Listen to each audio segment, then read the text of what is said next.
கொடநாடு கொலை கொள்ளை வழக்கில் எதிர்த்தரப்பு சாட்சியாக எடப்பாடி பழனிசாமி மற்றும் சசிகலா உள்ளிட்டோரை விசாரிக்க சென்னை உயர்நீதிமன்றம் அனுமதி வழங்கியுள்ளது.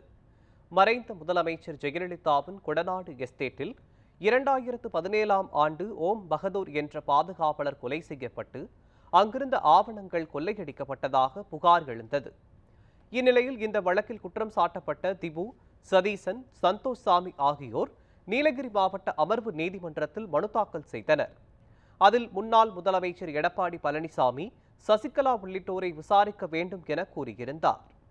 இதற்கு அமர்வு நீதிமன்றம் மறுப்பு தெரிவித்ததை அடுத்து அவர் சென்னை உயர்நீதிமன்றத்தில் மறு ஆய்வு மனு தாக்கல் செய்தார். இந்த மனுவை விசாரித்த சென்னை உயர்நீதிமன்ற நீதிபதி வேல்முருகன், எடப்பாடி பழனிசாமி, சசிகலா உள்ளிட்டோரை எதிர்த்தரப்பு சாட்சிகளாக விசாரிக்க உத்தரவிட்டார்.